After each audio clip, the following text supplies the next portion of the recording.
বিষ্ণু পাদায় গৌর কৃষ্ণ প্রায় শ্রীমতে ভক্তি সর্বস্ব গোবিন্দ ইতি নামে গৌরী আচার্য রূপায় শাস্ত্র সিদ্ধান্ত সংবিধে রূপানুগ রসাজ্ঞায় গুরুদেবায় তে নমঃ। শ্রুতিম পরে স্মৃতিবতরে ভারতে মন্যে ভজন্ত বহুবিধ অভূমীয় নন্দন বন্দে যশালিন্দে পরম ব্রহ্ম কৃষ্ণায় বাসুদেবায় হরয়ে পরমাত্মনে পুনত ক্লেশ নাশায় গোবিন্দায় নমো নমঃ। কৃষ্ণায় গোপীনাথায় মদন মোহনায় চ মদিশা প্রাণনাথায় গোবিন্দায় নমো নমঃ। নারায়ণ নমস্কৃত্য নরং চৈব নরোত্তমং দেবী সরস্বতী ব্যাসং তত জয় মুদীরয়ে। হরে কৃষ্ণ কৃষ্ণ কৃষ্ণ হরে হরে হরে রাম রাম রাম হরে হরে। যাই হোক, গুরু বৈষ্ণব ভগবান প্রসন্ন হন, আমাদের সেবা গুরু বৈষ্ণব ভগবানের প্রীতি নিমিত্ত প্রসন্ন হন। আমরা যে জায়গায় এসেছি এটা হলো নলভেঙা গ্রাম, গুরু মহারাজের বিপদস্থলী। আমরা সেখানে বসে আমরা হরিকথা আস্বাদন করছি। গুরু বৈষ্ণব তারা আসেন, ধামকে রেখে যান, আবার তার তিথিকে রেখে যান। তিথিকে অবলম্বন করে গুরু বৈষ্ণব ভগবান অবস্থান করে। এই জন্য এই দেশটা এমনই, সমস্ত মহাপুরুষ যত প্রায় বহু 500 এই বঙ্গভূমিতে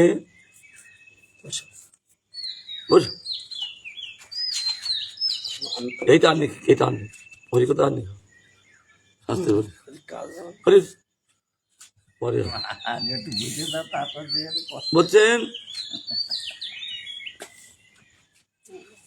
সমস্ত কর্মের ফল এখানে হয়ে যাবে, আন্নিকের ফল হয়ে যাবে। হরিকথা এমন ভগবান বলেছে, এটা কোটি কর্ম পরিত্যাগ করে ভাগবত শ্রবণ করো, একটা দুটো নয়।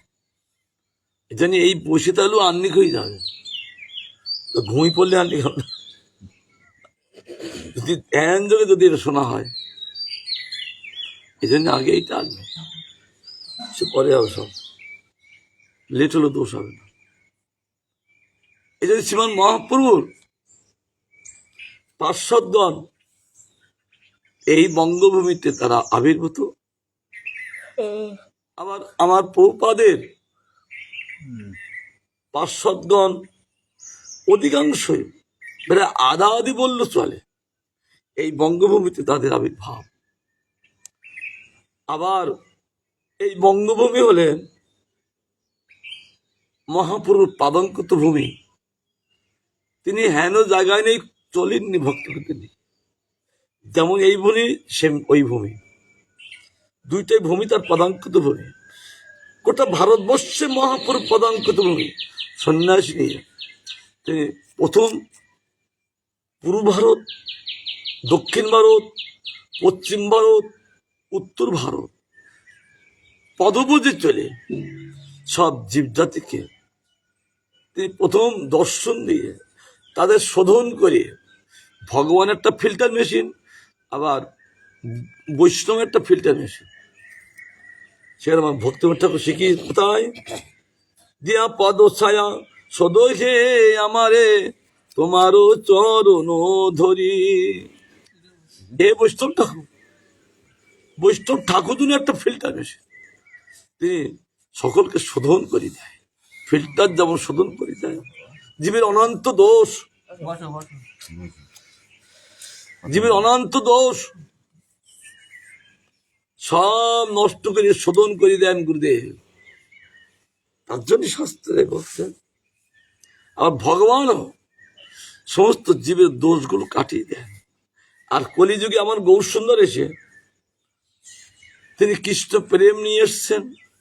সেখানে রূপগোস্বামীপাদ বলছেন, শ্রী চৈতন্য মুখোদ্গীর্ণ হরে কৃষ্ণেতি বর্ণতম নিমজ্জন্তম জগৎ প্রেমনি বিজয়ন্তং তদাহুয়া। লঘু ভাগবতমিতে বলছেন, আমার গৌর সুন্দর কলিযুগে এই কলিজীবের জন্য বেশি আনেননি, মাত্র হরে কৃষ্ণ এই বর্ণ তিনি নিয়ে এসছেন। কারণ জীবের বেশি বর্ণ প্রয়োজন নয়, তাই জন্য এই বর্ণ নিয়ে জীব জাতিকে ওই কৃষ্ণ প্রেম দিয়ে ধন্য করবেন বলে তিনি এই কলিযুগে আবির্ভূত হলেন। কিন্তু দেখছেন, আমি তো কৃষ্ণ প্রেম দিব, কিন্তু এরা সব পাপী, এদেরকে কি করি আমি কৃষ্ণ প্রেম দেব? চৈতন্য চৈতামৃত বর্ণনা করছেন, এদেরকে কি করি কৃষ্ণ প্রেম দেব? কিন্তু এদের তো শোধন করতে হবে। ভগবান বলতেন, শোধন করতে গেলে আমি ছাড়া আর কলিযুগে কে আসেন? কি মাধুর্য কথা! আমি ছাড়া কলিযুগে আর কে আসেন?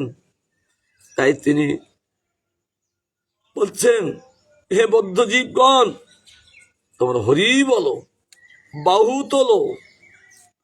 আর তারা হরি বললেন, মহাপ্রভুর কথা শুনে বাহু তুললেন। আর সঙ্গে সঙ্গে মহাপ্রভু এত সন্তুষ্ট তাদের প্রতি, তাদের কৃপা দৃষ্টি করলেন। আমার গৌরসুন্দর না আসতেন তো আমরা কোথায় থাকতাম? আমরা কি করে গুরুবর্গতে লাভ করতাম? কেন তিনি বহুবার যদি না আসতেন তা গুরুবর্গতে কি করে লাভ করতে পারতাম? আজ ভগবানের বিধান সব চলছে। ও করিয়া কলমশ নাশ প্রেমেতে ভাষায়, এমন কৃপা দৃষ্টি করলেন, কৃপা দৃষ্টির দ্বারা সমস্ত পাপ নষ্ট করে দিলেন। কারণ ভগবানের যে দৃষ্টিটা, তাদের মধ্যে করুণা দৃষ্টি, পাপ নাশক দৃষ্টি। জীবের যত পাপ, জীবের কত পাপ, শাস্ত্রে বলতে অনন্ত পাপ, অনন্ত দোষ। কেন জীবের অনন্ত দোষ আসলো? কেন ভুলিয়ে দেওয়ার জন্য কাকে? ভগবানকে ভুলিয়ে দেওয়ার জন্য এই অনন্ত দোষ আসলো। তাই বলছেন যে ভগবান জীব জাতিকে সঙ্গে সঙ্গে কৃপা দৃষ্টির দ্বারা তাদের কলমশ পাপ নষ্ট করে দিল, আর তাদেরকে ওই কৃষ্ণ প্রেম দিয়ে জীব জাতিকে ধন্য করছেন। 4টি ভারত তিনি ধন্য করছেন। দর্শন দিয়ে তাদের আগে শোধন করে দিলেন, আবার তাকে বৈষ্ণব করে দিলেন। আবার সেই বৈষ্ণব যখন চলতে লাগলেন, তাকে দেখে আবার বৈষ্ণব চৈতন্য বর্ণনা করছেন। আবার সেই বৈষ্ণব যখন চলছেন, তাকে দেখে আবার সব বৈষ্ণব, গোটা দক্ষিণ ভারতটা, গোটা উত্তর ভারতটা, গোটা পশ্চিম ভারতটা, গোটা এই পূর্ব ভারতটা, সকলকে বৈষ্ণব করে দিলেন। মহাপ্রভু বলছেন, আমি যার জন্য কলিযুগে এসেছি, আমার সেই কাজ পরিপূর্ণ হলো। জীব জাতিকে সকল কৃষ্ণ প্রেমে ধন্য করতে পেরেছি, বৈষ্ণব করতে পেরেছি। তারপর তিনি বাকি বছরটা গম্ভীরা বসে তিনি রাধাভাব আস্বাদন করেছিলেন। এই জন্য এই ভূমিটা, এই বঙ্গভূমিটা যা মহাপুরুষ পদঙ্কিত, হেন জায়গা নেই তিনি চলেননি। এই 4টি ভারত, 30 কোটা ভারতবর্ষ চলেছেন খালি পায়ে। কারণ ব্রহ্মপুত্র পুরাণে বলছেন, ভগবান যখন ভ্রমলীলা করবেন তখন তো সবাইকে প্রয়োজন। রাধাকে বলছেন, রাধে তোমাকে যেতে হবে, আমি জন্মলীলা করছি, তোমারও জন্মলীলা করতে হবে। আবার রাধারানী বলছে, আমি যাব, সেখানে গিরিরাজ কোথায়, যমুনা কোথায়? বলছে, তুমি চলো, তোমার সেবার জন্য সব ব্যবস্থা করাবো। তুমি কি কি দিয়ে সেবা করবে তার জন্য আমি সব ব্যবস্থা করব। আর ধামকে বলছে, লীলা সত্যিকে বললে, ধাম তোমারও যেতে হবে। কাছাকাছি সামনে পিছনে ঘুমিয়ে পড়ো। ধামকে বললেন, ধাম তোমারও যেতে হবে। তখন লীলা শক্তির ধাম বলতে, প্রভু আমি তো যাব, কিন্তু আমি যদি তোমার পদস্পর্শ না লাভ করতে পারি, তাহলে আমি কি করে যাব? আমার উদ্দেশ্য, আমি যাব তোমার পদস্পর্শ আমি লাভ করব। ভগবান গৌর সুন্দর তিনি তাই করেছেন। কৃষ্ণ সুন্দর বলছেন ধাম, তাই হবে। আমি তোমার পদস্পর্শ দিয়ে তোমাকে আমি ধন্য করব, আনন্দ করি ধাম আসলে। এই জন্য যেমন কৃষ্ণচন্দ্র তেমনি গৌরচন্দ্র কোনোদিন ওই জুতা পায়ে দেননি, কারণ খালি পায়ে এই প্রিয়া শক্তিকে তিনি ধন্য করে চলেছেন। কি গৌর সুন্দর, কি কৃষ্ণ সুন্দর। এই পদঙ্কিত ভূমি, এই জন্য তার এত মূল্য। ভক্তগণ এই ভূমিকে আশ্রয় করে তারা ভজন করে, কারণ এটা পুণ্যভূমি। ভারতবর্ষটা হলো পুণ্যভূমি। এখানে যত বড় অসুর হোক না কেন, এখানে হরিভক্তি লাভ হয়। হরিভক্তি লাভের জায়গা এই ভারতবর্ষ। তার জন্য উৎপাত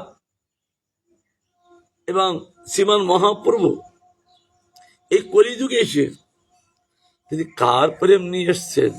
রাধার প্রেম। রাধাকে কেউ জানতেন না। রাধা কে?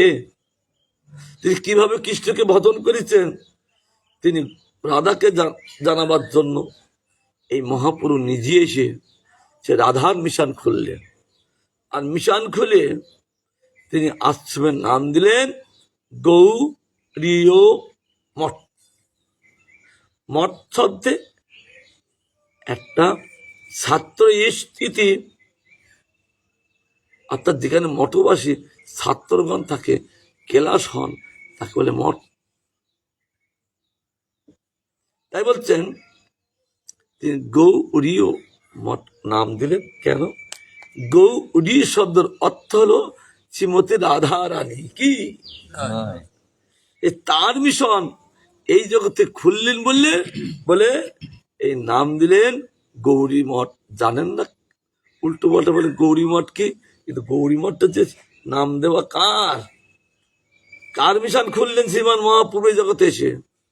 রাধার মিশন।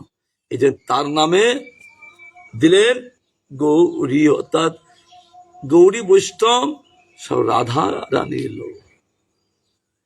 রাধা রানীর আনুগত্যে তারা সকলে ভজন করবেন।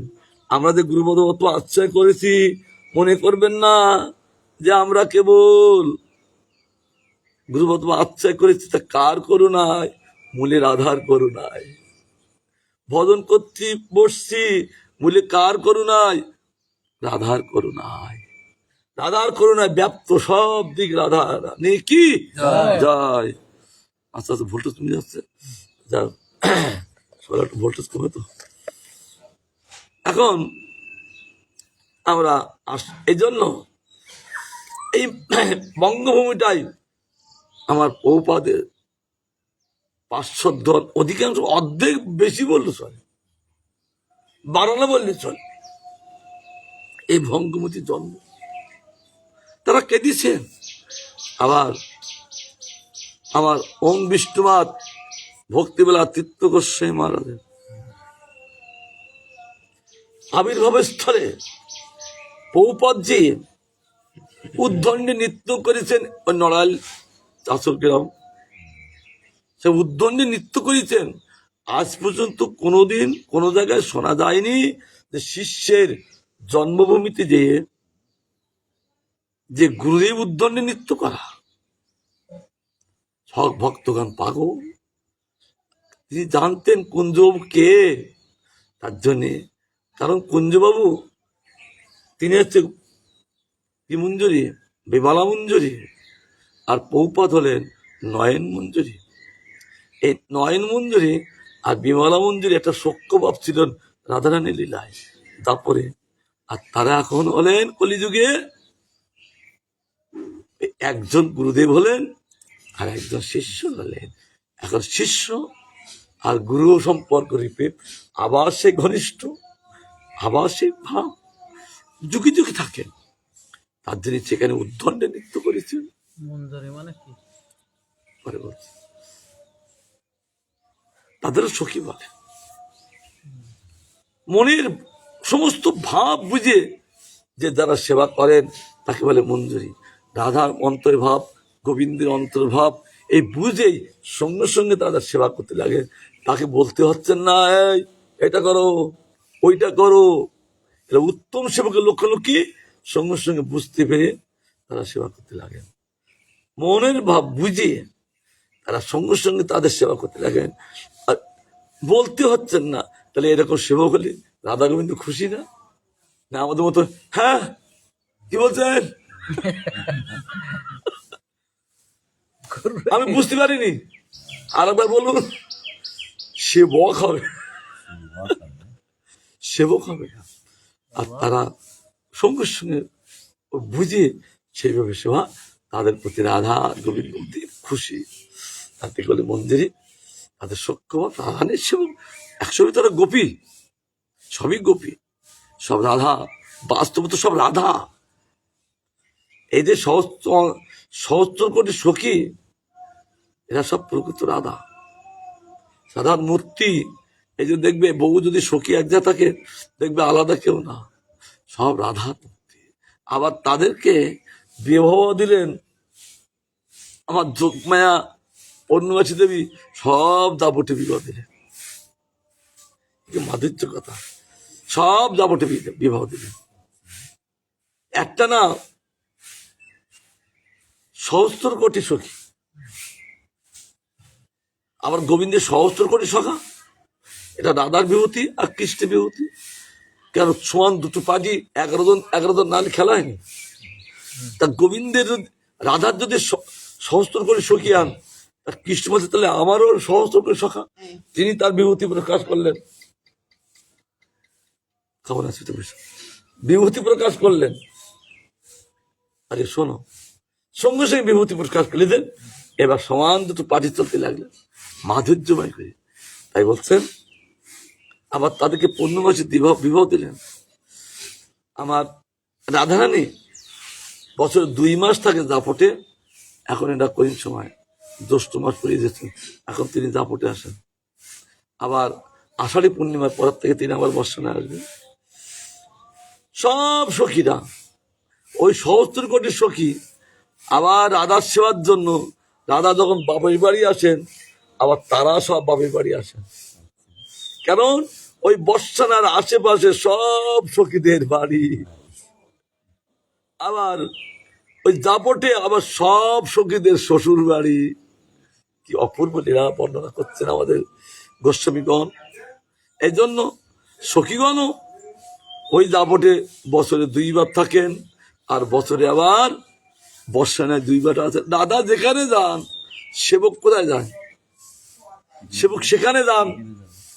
এই অপূর্ব মাধুর্যকে আমার গৌর সুন্দর লীলা করেছেন, সব রাধার সেবক। আবার সেই ভগবান এসে এই প্রকাশিত করলেন। তার পরিবর্তে আবার একজন চলে আসলেন, কে সমস্ত বর্ণনাগুলো করেছেন আমাদের ওং বিষ্ণুবাদ ভক্তি রক্ষ সিরাজ গোস্বামী মহারাজ, প্রভুপাদের শিষ্য। 1 শ্লোকের মধ্যে প্রভুপাদকে সম্পূর্ণ বর্ণনা করে দিলেন তিনি কে জগতে। প্রভুপাদের শিষ্য বড় পণ্ডিত, সব বর্ণনা করে দিলেন। আর সেইটা লেখাটা দেখে প্রভুপাদ খুব খুশি হয়েছিলেন, কারণ তিনি যে কে, সব বস্তুগুলো তিনি প্রকাশিত করে দিয়েছিলেন। তখন প্রভুপাদ লেখাটা দেখে খুব খুশি হয়েছিলেন। কি অমং বিষ্ণু পাদায় কৃষ্ণ পৃষ্ঠায় ভূতলে, প্রথম তার বর্ণনা। অর্থাৎ পরঙ্গদেব গুরুপৃষ্ঠ অতি অন্তরঙ্গ, আর আমাদের প্রভুপাদ হলেন কৃষ্ণের অন্তরঙ্গ পৃষ্ঠধর। কি বর্ণনা করেছেন, তিনি অন্তরঙ্গ প্রভুপাদের পৃষ্ঠধন, মানে অতি প্রিয়জন কার? কৃষ্ণের। তিনি ভূতলে আসলেন, আবার তার নাম দিলেন গৌরকিশোর বাবাজি মহারাজ। কে? সে ভাষ্য মানবে দ্বৈত দাস। যখন দীক্ষা গ্রহণ করলেন, তার নামটা দিলেন গৌরকিশোর বাবাজি মহারাজ, সে ভাষ্য মানবে দ্বৈত দাস। আর তার রাধার দাসী তিনি। কি বর্ণনা করছেন না, যে বসি তুই সারাদিন যদি আস্বাদন করি মনে অতৃপ্তি নেই, কিছু না খেলে চলে। কি মাধুর্য বাণী। আর কি করছেন, আবার গৌর সুন্দর জগতে একটা বাণী রেখে গেছিলেন। কি বাণী? পৃথিবীতে আছে যত নগরাতি গ্রাম, সর্বত্র প্রচার হইবে মোর নাম। এই বাণী রেখে মহাপ্রভু 48 বছর লীলা করে তিনি অন্তর্ধান করেছিলেন, কিন্তু জগতের বাণীটা ছিল। আর ওই বাণী মূর্তিমান হয়ে ওই প্রভুপাদ রূপ আবির্ভূত হয়ে সেই বাণীটাকে তিনি প্রসারিত করেছিলেন। যাই জগৎগুরু প্রভুপাদ কি, সেই বাণীটা বাণীর মূর্তি হলেন। ওই বাণীটা কি? নমস্তে গৌরবাণী শ্রীমূর্তাই দিন তারিণে। এটা আমি প্রথম বছর প্রভুপাদের আবির্ভাবের ৩০ দিন আমি এই একটাই ব্যাখ্যা করলাম, তাতে অনেকটাই চললো, সকলে আনন্দ পেয়েছিলেন। আমরা আর প্রভুপাদের কোথায় কি খুঁজবো, কি উল্টো পাল্টা বলবো, তার বন্দনার মধ্যে সব আছে। যোগপীঠে না, এটা যখন মায়াপুরে হচ্ছিল তখন এই কথাটা বলেছিলাম। আর এই জন্য গৌরীর মূর্তি, বাণীর মূর্তি আমাদের প্রভুপাদ। আর যেহেতু তিনি উপাস্যক, অনুগোপাস্যক, সেই ভগবানের যে বাণীটা রেখে গেছিলেন, বাণী মূর্তিমান হয়ে প্রভুপদ রূপে এসে জগতে সেই বাণীটা প্রসারিত করেছেন। আবার আমার রাধারানী বলছেন তিনি আমার কেউ হবেন না। আবার রাধারানী বলছেন তিনি কি আমার কেউ হবেন না। রাধারানীর নয়ন ওই মূর্তিমান হয়ে প্রভুপদ রূপ জগতে এসে জগতে এসছেন, এই জন্য নাম হলো নয়ন মঞ্জুরি। কি বাদের কথা, নাম হলো নয়ন মঞ্জুরি। হ্যাঁ, নয়ন মঞ্জুরি তার নাম হলো। এই জন্য তিনি ভগবানের পৃষ্ঠজন, আবার গৌর সুন্দরের বাণীর মূর্তি তিনি, আর আমার রাধারানী নয়ন মূর্তি মানিয়ে ওই প্রভুপদ রূপে এই জগতে প্রকাশিত। এই জন্য প্রভুপাদ 3 জনের প্রিয়, কৃষ্ণের প্রিয়, আবার কি গৌর সুন্দরের প্রিয়, আবার আমার রাধার প্রিয়। তাহলে এক ব্যক্তি কতজনের প্রিয়? আমরা কি কারো প্রিয় হতে পারি? আমার গৌর। তাই বলছেন ছিলা ভক্তি সিদ্ধান্ত সরস্বতী গোস্বামী প্রপাত বিজ্ঞাপিত শ্রী গৌরী মঠ মকল্যাণ কল্পতরু প্রধান স্কন্দ মহাকল্যাণ। তিনি জগতে এই মঠটা নাম দিয়েছিলেন গৌর সুন্দর। তিনি লিখে যেতে পারেননি, কিন্তু সেইটা প্রভুপাদের দ্বারা ওই নামটা উল্লেখ করে দিয়েছিলেন। তাই বলি গৌরী মঠ পরাৎপর তত্ত্ব, শ্রেষ্ঠ তত্ত্ব, শ্রীকৃষ্ণ স্বরূপের স্বরাজ্য প্রচারের রাজসভা। কত শব্দ দিচ্ছেন যে শ্রীকৃষ্ণ স্বরূপের স্বরাজ্য, নিজ রাজ্য ওই প্রচার করার জন্য সেটা একটা রাজসভা ওই মায়াপুর। আর সেখানে সদ্গৌর বৈদ্যরাজ কে, সেখানে সাধুগণ হলো বৈদ্য, পৈত্য কি হরিনাম। যাই হোক, সদ্গুরু বৈদ্যরাজ, আর পৈত্য কি শ্রীকৃষ্ণের নাম মৌষধ, এইগুলো পৈত্য। এই জন্য শ্রীমান মহাপ্রভু সমস্ত জীব জাতিকে এই নাম দিয়ে জীবের যত রোগ ছিল তাদের সব রোগ সারিয়ে দিয়েছিলেন। এলো নেমে মত্তদামে বোধানন্দ শ্যাম, এই গানের মধ্যে আছে, তিনি সবকে তিনি একই ট্যাবলেটের কাজ করেছিলেন, বেশি ট্যাবলেট লাগেনি জীবের জন্য। তা ওই অনন্ত দেশ সব কেটে যাবে, তো ওই অনন্ত দোষ সব কেটে যাবে এক হরি নামে। শত শত পাপে তাপে যত সব এক হরি নামে সব সেখানে কাজ করলেন। বলছেন এটা মহাপ্রসাদ পত্যপূর্ণ। আর মহাপ্রসাদ হলো ভগবানের পত্য। যে শরীর খারাপ হলে কি খেতে হয়? ওষুধের সঙ্গে পত্য খেতে হয় বা অনুকূল করতে হয়। আবার অমন্দ দয়াতব্য চিকিৎসালয়, যে দয়ার মধ্যে দাতব্য লয় হলো চিকিৎসালয়। অমন্দ দয়া বলছে সেখানে দয়ার মধ্যে কোনো মন্দ নেই। সবকে যে যাচ্ছেন প্রত্যেককে সব চিকিৎসা করে দিচ্ছেন। এই জন্য গৌরী মঠ হলো ওই পারমাত্মিক জগতের একটা চিকিৎসালয়। কি ভাষা প্রভুপাদের বাণী! তাই তিনি এই জগতে এসে এই হসপিটাল খুললেন। কারণ মানুষের একটা রোগ, কি রোগ? ভবরোগ। ভবরোগ শব্দের অর্থ হলো ঘোরালো, মাথা ঘরে যাদের সেই রোগ। কি রোগ? এই 84 লক্ষ জনি ভো ভো ভো বিরাম নাই। এরকম নাকের দ্বারা দেখেছ অটোমেটিক চলে। আর জীবের এই জনি ভ্রমণ করছেন অটোমেটিক, একটার পর একটা। কখনো মৎস্য হচ্ছেন, কখনো অন্য জীব হচ্ছেন, আর লাস্টে মানুষ হচ্ছেন। আর মানুষই যারা হরিভজন করছেন না, আবার তারা মৎস্য হচ্ছেন। কি বিধান আমার ভগবানের! এজন্য ওই ভো ভো করে জনি ঘুরছেন বলে মানুষই ভবরোগ ভবরোগ শাস্ত্রে বলেছেন। আমার গৌরসুন্দর তিনি কলিযুগে এসে এই রোগটাকে সেরিয়ে দিয়েছিল। না, আমি যখন কলিযুগে এসেছি তাহলে ঘুরিলাম না। কি করবেন? তাকে কৃষ্ণ প্রেম দিয়ে ধন্য করে দিলেন আর জনি ঘরা বন্ধ করে দিলেন। কারণ জনি ঘরা ভীষণ কষ্ট আমরা ছিলাম। আর বর্তমান কপিল ভগবান মাকে বলছেন, সে তো পড়িয়ে সে অবাক হচ্ছে, কিন্তু প্র্যাকটিক্যাল যখন ছিলাম তো মনে ছিল না কি কষ্ট প্রত্যেকে।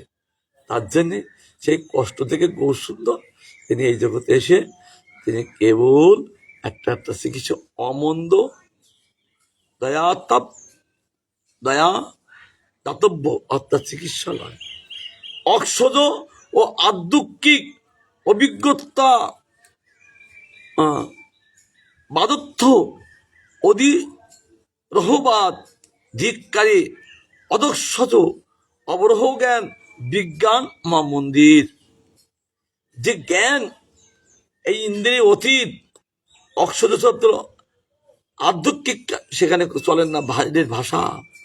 কেবল অদক্ষজ অর্থাৎ ভগবান জন্ম রহিত হইয়েও তিনি ইন্দ্রিয় অতীত এই জগতে তিনি এই লীলা করে থাকেন আর ধিক্কার দেন। আর অহরবাদ যারা উপরে যান তাদের এই মহা মন্দির স্বরূপ, যারা ভগবানের কাছে যাবেন তাদের একটা মন্দির স্বরূপ। ভক্তি বিনোদ চিতরস সাহিত্য ঐতিহ্য মা সম্প্রদায় বৈভব তত্ত্ব ভাগবত বেদান্ত শাশ্বত একায়ন অর্থাৎ একায় নাশন অর্থাৎ সরাট ব্রজেন্দ্রনন্দনের ধাম নাম কাম সেবার অদ্বিতীয় শিক্ষক এই ভক্তিমোহন ঠাকুর। সরাট মানে নিজে স্বয়ং সম্পূর্ণ এই ধাম তিনি প্রকাশ করে। আজ ভক্তিমোহন ঠাকুর না হলে নবদ্বীপ ধামকে প্রকাশিত করতে হয়। আবার তিনি বৃন্দাবনে যাচ্ছেন আর মদেব বলছেন। কোন মদেব? ওই তারকেশ্বর মদেব, যেখানে চৈত্র মাসে হ্যাঁ তিনি যাচ্ছেন বোধধাম বোঝে যাচ্ছেন। আর মদেব বলছেন, কি কেদারনাথ যাচ্ছ কোথায়? ব্রজধামে কেন যাচ্ছ?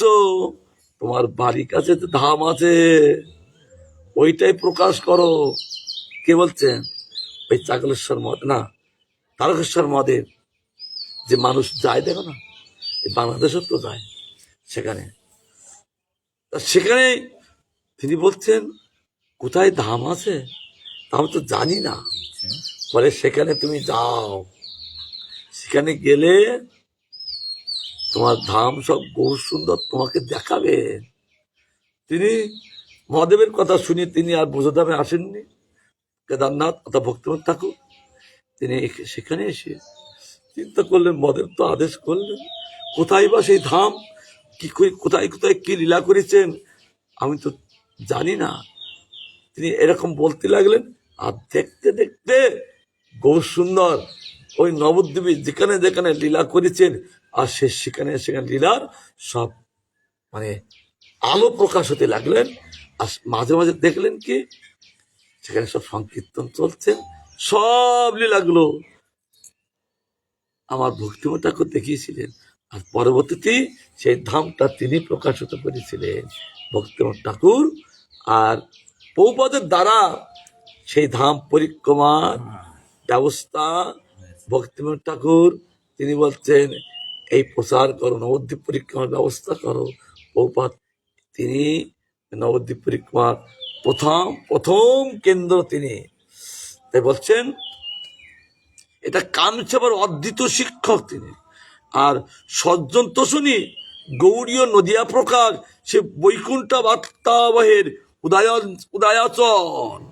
যেমন সূর্য পূর্ব দিকে উঠে উদয় হন, আর এই গৌড়ীয় আশ্রম হলো বৈকুণ্ঠ বার্তা, অর্থাৎ গোলকের বার্তা। সেখানে উদয় হয়ে যান ওই মঠে। আর অগ্রুড়ি প্লাবিত বিশ্বে শব্দের বিদ্যৎ বলছেন, অগ্রুড়ি প্লাবিত বিশ্বে শব্দের বিদ্যৎ দৃঢ় অবতার পীঠ, অপুর শব্দের অবতার পীঠ সেই গৌরী মঠ। কলিস্থান পঞ্চক কৃষ্ণ বর্জনকারী পঞ্চমকার সেখানে নাই, কলিবদ্ধ। আর শ্রেষ্ঠ ভক্তাঙ্গ পঞ্চক সেবাধন সদন আশ্রয়, সে কৃষ্ণ পঞ্চ সেবার হয়।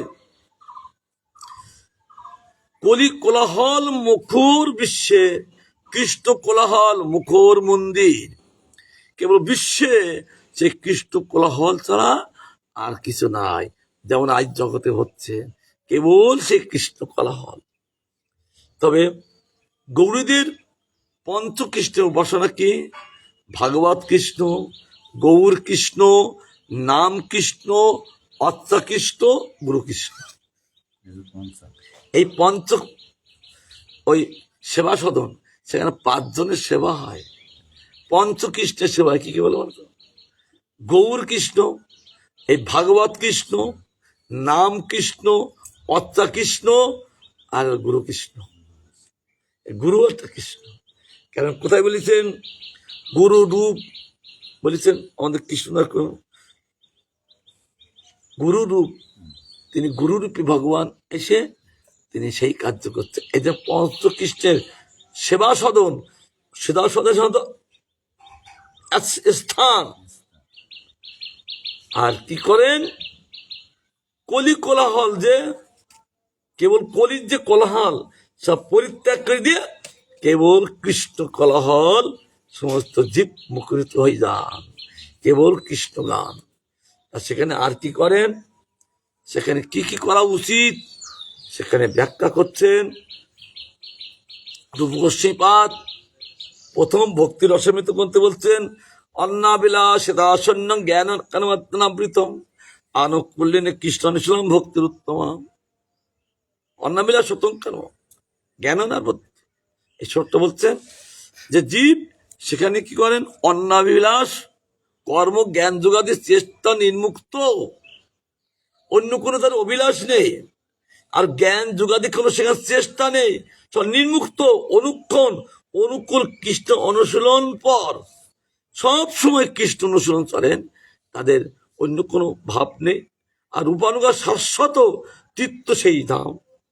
কৃষ্ণ কৃষ্ণ ভক্তি, কৃষ্ণ প্রেম, সেই ধাম আছেন কি কৃষ্ণ। আর কৃষ্ণ ভক্তি আর কৃষ্ণ প্রেম ওই আশ্রমে পাওয়া যায়। জীব ওই মঠে গেলে তারা তিনটি বস্তু লাভ করেন। প্রথম কৃষ্ণকে লাভ করেন, পাওয়ার সঙ্গে কৃষ্ণ ভক্তি লাভ করেন, আর তারপরে কৃষ্ণ প্রেম লাভ করেন। যাইছে কৃষ্ণচন্দ্র ভগবান কি। তাই বলছে সম্বন্ধ হবিদেও প্রয়োজন। জ্ঞান বিজ্ঞানের বিদ্যাপীঠ, সেখানে তিনটি বস্তু সেখানে অবস্থান আছেন। সম্বন্ধ, অবিধিও, প্রয়োজন। ওই জ্ঞান বিজ্ঞানের বিদ্যাপীঠ, সেখানে জ্ঞান ভগবত জ্ঞান লাভ করায় ওই বিদ্যাপীঠে। সেখানে ভক্তগণ সেখানে ছাত্র হয়ে এই জ্ঞান বিজ্ঞানের পিঠে দিয়ে কেবল ভগবত জ্ঞান লাভ করে। কি সুন্দর কথা বলছে। আর দীক্ষা নেওয়ার সঙ্গে সঙ্গে গুরুদেব ওই মদনমান কাছে নিয়ে যান, এই হলো তোমার ভগবান সম্বন্ধ দেবতা, নিয়ে পৌঁছে দেন। কারণ পরিচয় করে দেন, আজ থেকে হে কৃষ্ণ এই ব্যক্তি তোমার সেবা করবে। আর সম্বন্ধ করে দিলেন, যেমন নারীটার পরিচয় করে দেয় কে, তার স্বামী, এই হলো আমার বাবা, এই হলো আমার মা, সম্বন্ধ করে দিলেন। তাদের সেইরকম ভাবে তাদেরকে সেবা করতে লাগলেন। আজ আমার এমন মাধুর্য কথা বলছেন এখানে, তদ্রূপ সম্বন্ধ, অভিযোগ, পরিজন। প্রথম আগে মদনমোহনের সম্বন্ধ, তারপর সাধন আরম্ভ হলো। সাধন করে এখানে কি পাওয়া যায়, এই আশ্রমে কৃষ্ণ প্রেম। এই আশ্রমে আর অন্য কিছু পাওয়া যায় না। বলছেন বিদ্যাপীঠ অকৈতব, অকৈতব মানে কপটতা নাই, বাস্তব সত্যানুসন্ধানের সৌত গবেষণাগার। বাস্তব সত্যকে, বাস্তব সত্য হলো ভগবান, সেখানে সন্ধানের সৌত গবেষণাগার। সেখানে গবেষণা করা হয় কি করে কৃষ্ণকে লাভ করা যায়। ওই কেন্দ্রের থেকে সব কিছু লাভ হয়। মূল কেন্দ্র আখর, সেখানে ভক্তি মুক্তি সিদ্ধি বাঞ্ছাহীন। সেখানে ভোগ ভোগ নেই, মুক্তি নেই। আর যত সিদ্ধি আছেন 18 সিদ্ধি, সেখানে সব বাঞ্ছাহীন, একটাও নাই। নির্মৎসর কপটতা, কেবল নিষ্কপট সাধুগণের নির্গুণ নিবাস। তাদের নিষ্কপট হয়েছেন, তাদের মধ্যে কোনো পাপ নেই, সেই সাধুগণের নির্গুণ নিবাস। নির্গুণ শব্দ কি, তারা রজগুণী নেই, তমগুণী নেই, সত্যগুণী নেই। তাহলে কি গুণে, ভগবত গুণে তারা অবস্থান করলেন। মানে এই মাইক জগতে তিনটি গুণ সেখানে নাই। তারা কৃষ্ণার্থে অকিল ধম, অতিমত্ত অর্থনীতি শিক্ষার একমাত্র মহাবিদ্যালয়। কৃষ্ণার্থে অকিল চেষ্টা এবং অতিমত্ত অর্থনীতি, সেখানে সব কিছু পাওয়া যায়। আর সেটা শিক্ষার একমাত্র মহাবিদ্যালয়। ওখানে সব বিদ্যালয় বসে কলেজ নাকি না বিশ্ববিদ্যালয়, বিশ্ববিদ্যালয় সেখানে হয়েছে ওই গৌরী মঠ। ওই বিদ্যালয়ে যারা পড়াশুনো করেন তাই তারা ওই সাধুগান হলো ওই কলেজের সব তারা প্রিন্সিপাল। আর তাদের শিক্ষা কি, কৃষ্ণ প্রীতার্থে শিক্ষা। কি করে কৃষ্ণ প্রীতি লাভ করেন সে, আর নাম ভজনেই শ্রীরূপ গুণ লীলাদির স্ফুরণ। নাম ভজনের কথা শিক্ষা এবং রূপ গুণ লীলার স্ফুরণ করে দেয়, প্রকাশিত করে দেন। আর কীর্তনাধীনই স্মরণ, কেবল কৃষ্ণের অধীনেই স্মরণ। আর কীর্তন না করলে স্মরণ হয় না, কিন্তু কীর্তন করতে গেলে আগে শ্রবণ, আগে শ্রবণ তারপর কীর্তন হয়। আর কৃষ্ণের শ্রবণের অধীনই থাকেন, সেটা কি শ্রবণের অধীনই থাকেন সেই স্মরণ। আর আর ভাগবত গোস্বামী সিদ্ধান্তের মঞ্জুষা, কেবল ভাগবত গোস্বামী সিদ্ধান্তের, সেখানে আমাদের গোস্বামীগণের সব সিদ্ধান্ত বস্তু সেখানে অবস্থান করেন, জীব সেই পড়াশোনা করেন। যারা কলেজে ভর্তি হন আর কি হন, শ্রী চৈতন্য সরস্বতী সহস্র ধারার সার্বকালিক প্লাবন ক্ষেত্র। চৈতন্য সরস্বতী হলো গৌর সুন্দর, আর সহস্র ধারার যেমন প্রবাহিত হন সেই সহস্র ধারা। আর সার্বকালীন বলেন না, সার্বকালীন মন্দির এই দেবীদের বলে, আর সেই কেন্দ্র হলে সার্বকালীন, সব সময় জীব জাতিকে ওই প্রেম বন্যায় প্লাবিত হচ্ছে ওই মঠে। এই জন্য সেটা প্লাবন ক্ষেত্র, সবকে ভাসিয়ে দিয়ে চলেছেন। বন্যা যেমন প্লাবিত করেন, তদ্রূপ সব সময় সর্বকালে তিনি কেবল ওই প্লাবিত করে চলেছেন। আছে গৌর বিহিত শুদ্ধ নাম রূপ নাম গুণ লীলাদি বিনোদ কীর্তন কুঞ্জ, সেখানে চলছেন শুদ্ধ নাম, আর তার ভগবানের রূপ বর্ণনা, তার গুণীর বর্ণনা, তার লীলার বর্ণনা, এই চারটে বর্ণনা চলছেন, আর সকলে আনন্দিত হচ্ছেন। এই জন্য কীর্তন কুঞ্জ, কুঞ্জ মানে একটা স্থান, আর ফৈল্ক বৈরাগ্য নিষেধক যুক্ত বেরাঙ্গ মূল মন্ত্রাঙ্কিত মহাচূড়াযুক্ত মহামন্দির, সে ব্রহ্ম নারদ ব্যাস মাধ্য, সে নিত্যানন্দ আশ্রিত আশ্রয় জাতিগণ সেবকগণের পূজাপীঠ। সেখানে এই জন্য ভক্তিমোহন ঠাকুর গান করেছেন না, আমাদের আরতির সময় গৌর সুন্দর বসে আছেন যোগপীঠে, আর ব্রহ্মা আরতি করছেন, আর সকলে করতেন, আর সেখানে সব ভক্ত সেখানে আরতি দর্শন করেন। এই জন্যে সে ব্রহ্মারও সেই পীঠ, আবার নারদের সেই পীঠ, ব্যাসদেবের সেই পীঠ, আর মাধ্যাচার্যের সেই পীঠ, আর নিত্যানন্দ আশ্রিত যারা নিত্য আনন্দ করতে ইচ্ছা করেন, সেই আশ্চর্য সেই সেবকগণের পূজাপীঠ সেই গৌরী মঠ। যাই হোক, আর কি করেন, সে গৌরীয় সম্পদের ইতিহাস অখিল রসামৃত মূর্তি, অখিল রসামৃত সিদ্ধ বিলাসী শ্রী গোবিন্দ সুন্দর নিজ প্রাণ প্রিয়তমা গৌরী রাধার প্রেমের সময় সন্তুষ্ট ও তদীয় ভাব মাধুর্যে প্রলুব্ধ হইয়াছিলেন। কে? অখিল রসামৃত মূর্তি হল গোবিন্দ, সে সিন্ধু বিলাসী, সাগর বিলাসী, কে গোবিন্দ সুন্দর। তিনি কি করতে লাগলেন, নিজ প্রাণ প্রিয়তমা গৌরী আত্মা রাধার কেবল প্রেম সেবায় সন্তুষ্ট।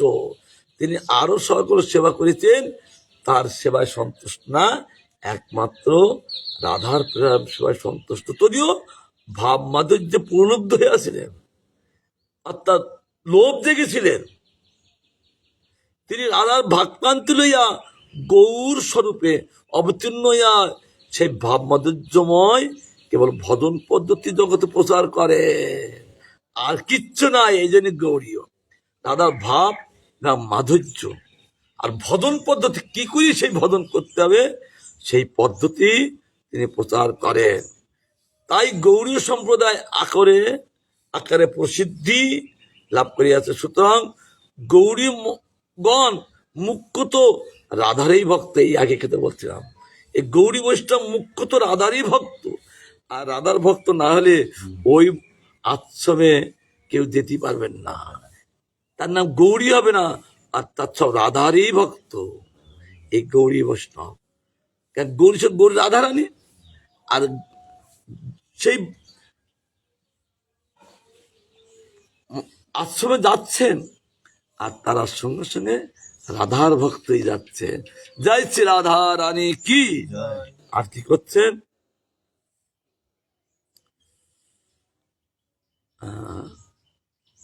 রাধা ভাবোদ্ধতি সুবলিত কৃষ্ণই প্রেম কল্পতরু। রাধা ভাবে দ্যুতি বিবে সুবলিত, কি অপূর্ব মাধুর্য। তিনি কে? কৃষ্ণ। কৃষ্ণ প্রেম কল্পতরু। তিনি যা চায় তাই তাকে কল্পতরু তো সব আশা পূর্ণ করতে পারেন। তাই আমার কৃষ্ণ প্রেম কল্প তিনি ওই নদিয়া স্বরূপ। তার বীজ রাধা ভাব, অঙ্কুর শ্রী মাধবেন্দ্র পরিপাত। তার অঙ্কুর প্রেম কল্পতরুর স্বরূপকে বলছেন, তার বীজকে ওই রাধা ভাব।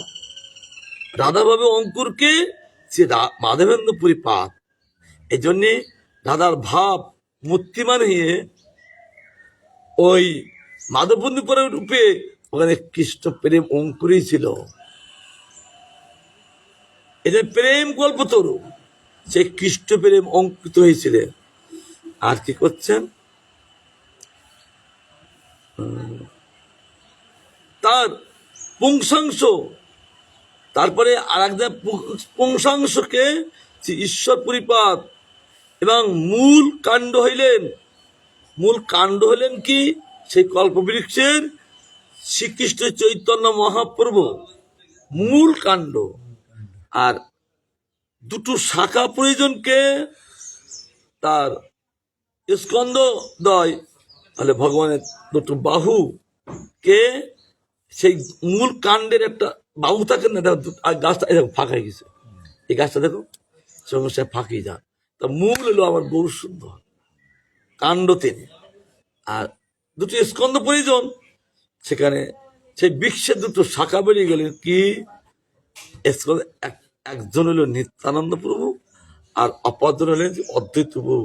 ইহাদের শিষ্য প্রসাদিতেই শাখা প্রশাখার স্বরূপ ভাবী ভাবী পুষ্প। একটা ভাব পুষ্প আছেন এবং প্রেমেই ফল স্বরূপ। সে ভাব পুষ্প প্রকাশ হলে আর প্রেম ফলরূপ প্রকাশিত হন। এটা কে প্রকাশ করেছেন? সে মাধবেন্দ্র পুরী, সে মাধ্য পরম্পরায় সে রসপ্রীতিত্বের শিষ্য ছিলেন।